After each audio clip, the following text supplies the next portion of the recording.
Hi guys, welcome back to our 40-foot shipping container workshop build. Over the last 4 weeks I have added windows to and framed out our empty single-use shipping container, including some reinforcements that allow us to hoist our CNC up under the ceiling to gain more space for building bigger fiberglass parts this winter. Next week I hope to get our 4x4 CNC assembled and up and running, so it's time for us to button up the last loose ends in the box. The camera is probably doing a good job compensating for it, but it is fairly dark in here. So this week I want to get lights installed. That means we need to finish the electrical. I want to get the floors in both of our little offices insulated so I can start moving into mine. But before Ava can move into hers, we need to start putting up some paneling, so that's also on the to-do list for this week. And if we're going to use the CNC for the first time next week, then we should probably also get the door installed here, so we don't get a ton of dust inside of the office. But before we get to any of that stuff, there is something far more important we need to do. We need to head to the airport to pick up the wife unit.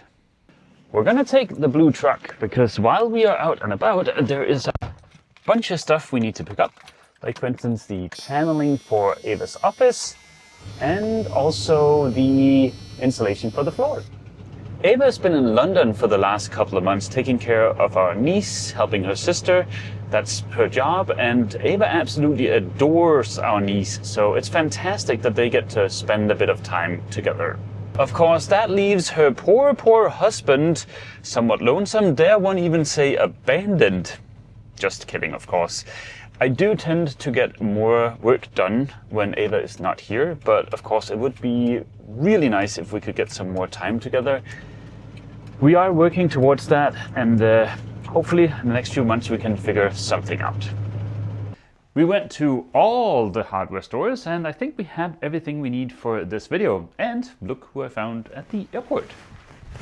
Whoa! A little bit slippery in here with the sawdust. Yeah, it is. We need a good vacuuming needs to be done. No cleaning needed. And we start now. And by cleaning now, she means let's start putting insulation in the office area. No, that's not what I meant. I meant we need to clean first. No cleaning. Office. Ava proceeded to immediately start cleaning the office. I believe this is what's referred to as a compromise.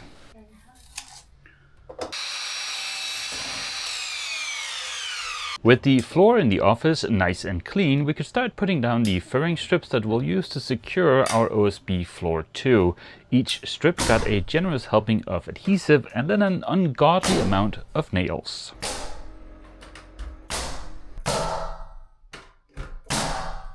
I filled any little gaps with spray foam to make sure we don't have any condensation issues. Meanwhile, Ava had started cutting our XPS foam to size. We're putting down 1.5 inches.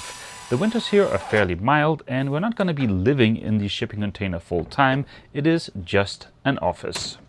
Most annoyingly, we couldn't get 1.5 inches XPS foam anywhere. The closest we could get was combining 1 inch and 1/2 inch, meaning double the cutting work, but Ava did a great job and the foam was a nice snug fit. On top of the foam we're adding a layer of OSB, and then on top of that we'll be adding flooring.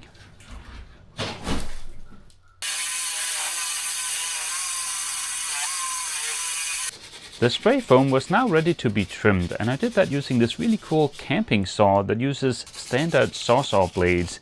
More about that a little bit later. With the foam trimmed back, I could add the last little piece of flooring in my office. Then followed everybody's favorite game of moving stuff from point A to point B just to be able to continue working.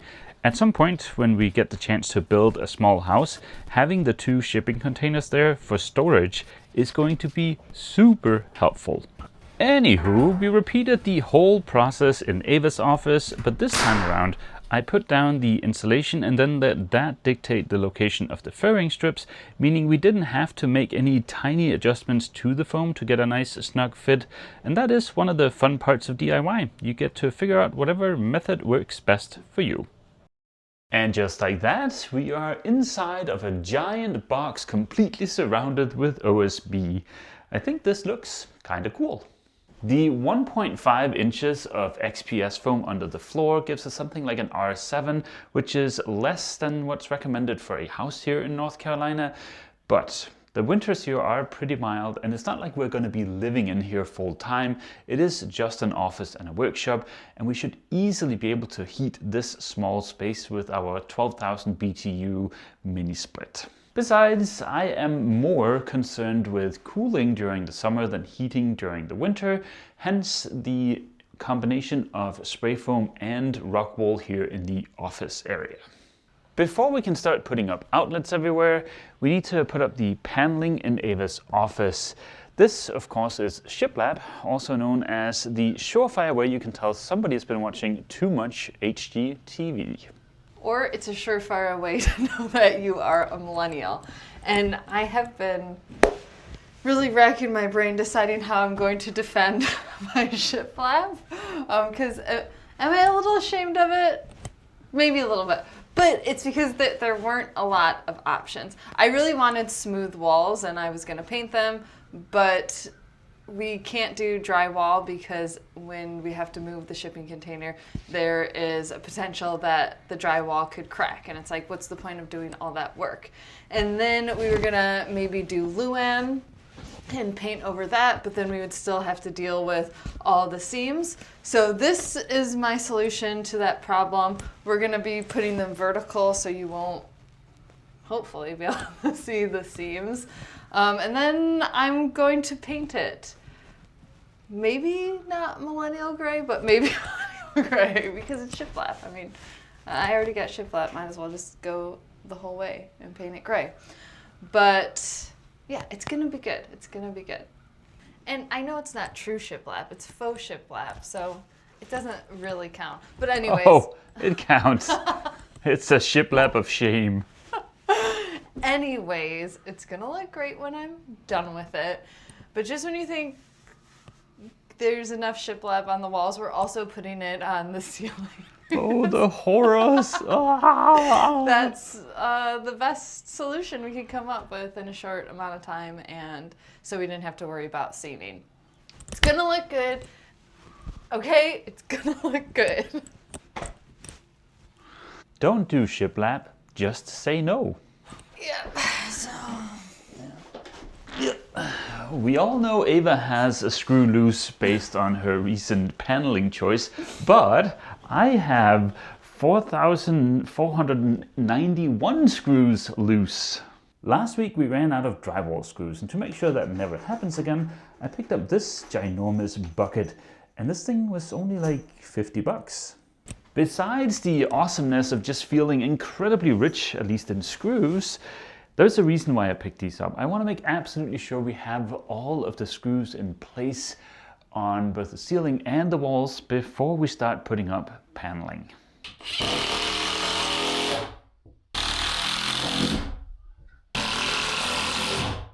With the ceiling secured from any adverse effects of gravity, it was time to bring out the GIMP, meaning the drywall hoist. This thing has been freaking awesome, and I am so glad we bought a cheap one rather than renting one. It's already more than paid for itself. That, and then we put it down. After a quick little test fit to make sure Captain Dum-Dum hadn't introduced any mistakes, each piece of hellishly floppy, cursed shiplap got a generous helping of construction adhesive. That got spread out nice and thin to make sure we don't get any bumps, and then it was up, up, and away.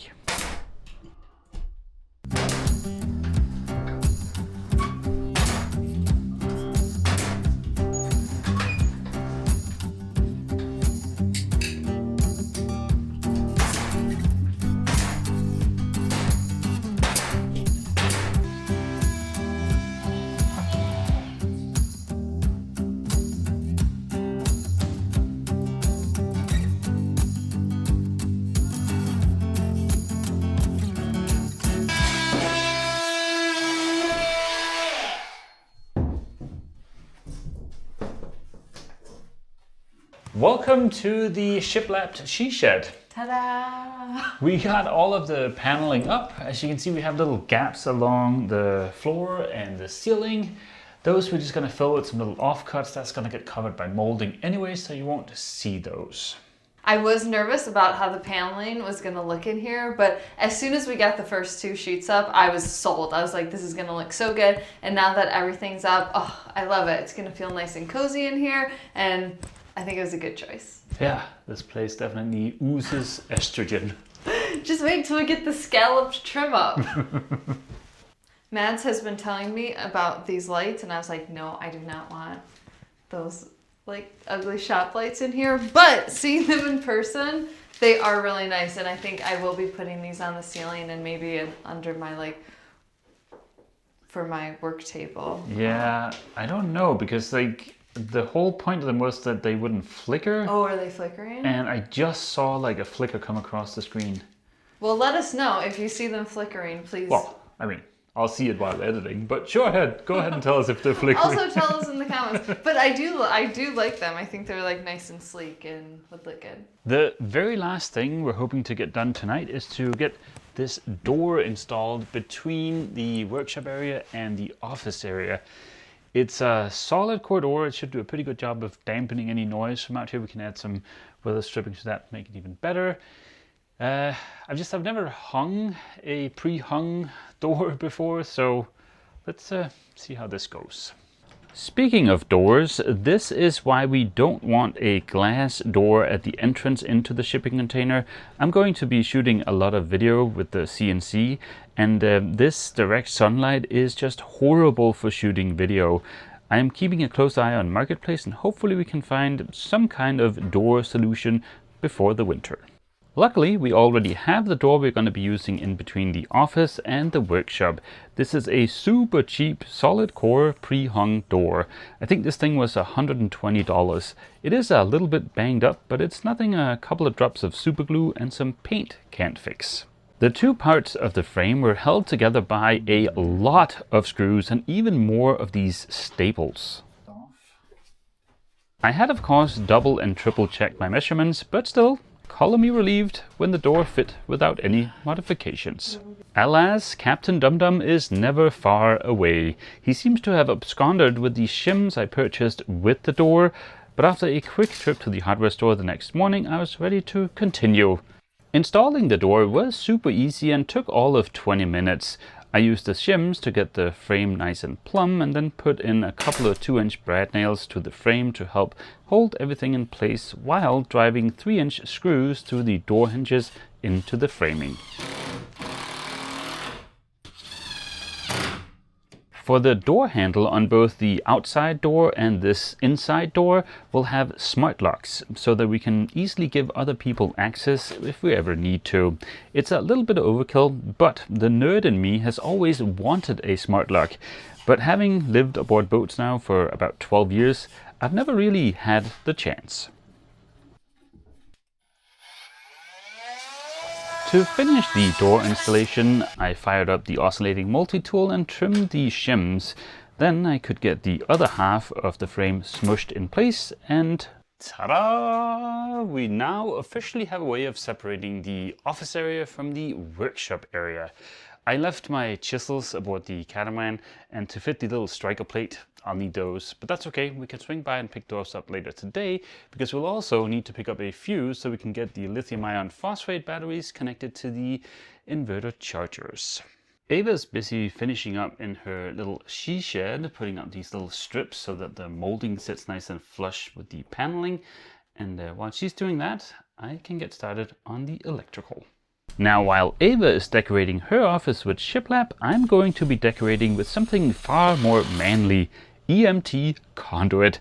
Oh, and of course also a nice breaker box that matches my walls perfectly. I am only partly joking when I say that I'm decorating my office with conduit. I really like the look of it. That is also one of the reasons why I haven't run any wiring inside of the walls. Plus, of course, it'll make it easier to make any modifications later on. Oddly enough, Ava is not as big of a fan of the EMT conduit look as I am, especially not for her office, so we'll have to come up with a little bit more of a discreet solution, but I think at least some of you guys will approve of my fortress of conduit. Unfortunately, I'm a little short on some of the EMT fittings to be able to finish my little fortress of conduit this week. There's going to be 1-inch conduit from the inverter chargers coming in here and then down to the box here behind. All of these are going to go down to the box, and we're going to have another bit of conduit that comes up under the ceiling, goes over, joins up to this guy, which is a light switch for Ava's office, and then also the connection to all the outlets in her office. I could have done all of this with less conduit, but like I said, I like how it looks. While I was busy playing with conduit, Ava got her little office all painted. The ceiling is some sort of pink and the walls are some sort of white. And as much as it pains me, it is starting to look pretty dang spiffy in here, although there's a distinct lack of conduit. The color is embroidery rose, not just some sort of pink. Specific embroidery rose. Doesn't that just sound like a place where you want to craft? Yeah, maybe with some conduit. No. Now that Ava is done painting her office, we are technically ready to install flooring. I wasn't really planning on doing this week, but seeing as I'm short those EMT fittings and I can't finish the wiring this week, we might as well continue making whatever progress we can. Yeah, we got ourselves a luxury vinyl plank here, and I don't know if some of you remember, flooring is my family business, so this is the part of stale life where I'm really gonna shine. I'm just trying to be my dad right now. Yeah, we've got the Smart Core. Comes with the padding on the bottom, and it's waterproof, which is good because this place is probably gonna flood. Anyway, let's get going, okay? Get my tools. Get my tools I need. Okay. How about you get my tools?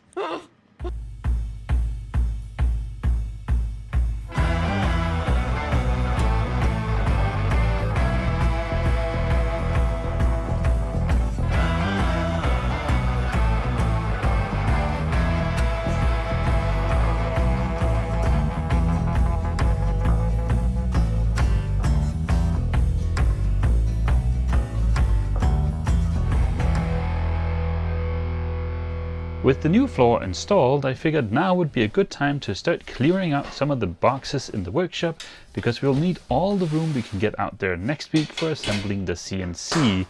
For instance, it would be really great if I could get my desk assembled, because that means we can get the legs for the desk out of the way, but also my ginormous computer monitor. The floor is in. That looks pretty dang spiffy. My desk is halfway assembled.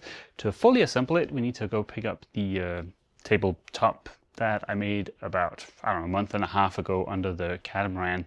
But before we go, a little bit earlier in this video, I showed you me using this foldable saw to cut some foam. This is the water saw. It is a super lightweight, compact, foldable saw that uses standard saw blades from Sawsaws, so they're easy to replace and you can get them almost anywhere. This is one of those tools where as soon as I saw it, I thought that is pretty dang clever. And not only is the maker of this saw and his wife avid Sail Life viewers, they're also the sponsor of this week's video. The handle is made out of glass reinforced nylon, just like all of my cordless power tools. That means it is super lightweight, yet super strong.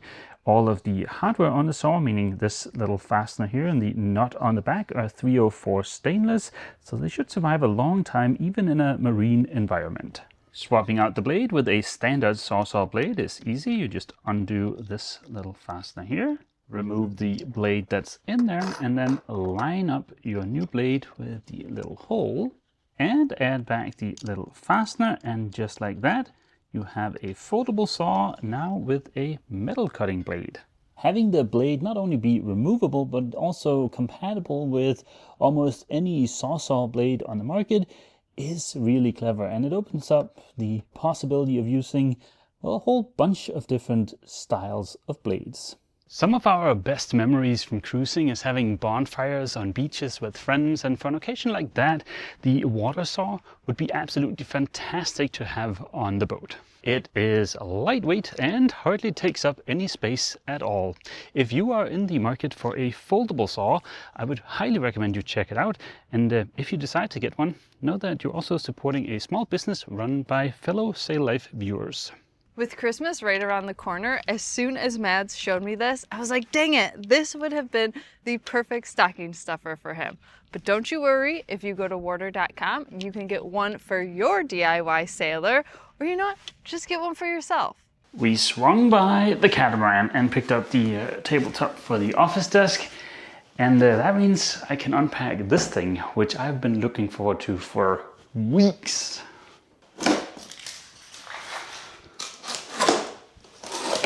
This is, without a doubt, the biggest monitor I have ever owned.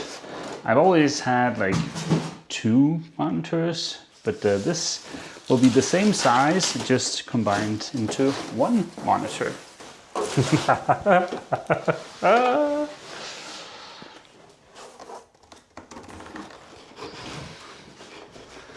And that is why my office is 4 feet wide, so we could fit this screen. It's literally from wall to wall. This is gonna be awesome. Very awesome.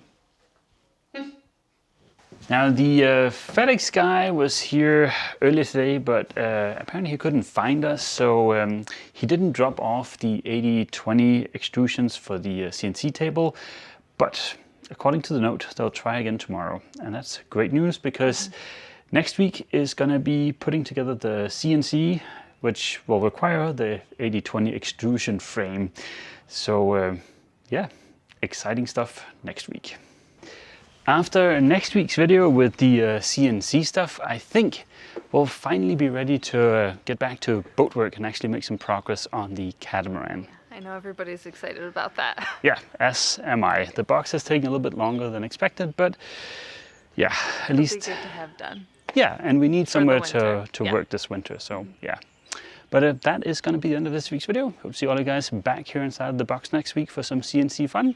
As always, feel free to leave a comment down below, and don't forget, if you've enjoyed this video, Please remember to leave a like. see you! I forgot which part you usually do, because you've been gone for so long. I'm sorry. Oh, I'm back. you abandoned me. My rightful position of the leave a like. Okay.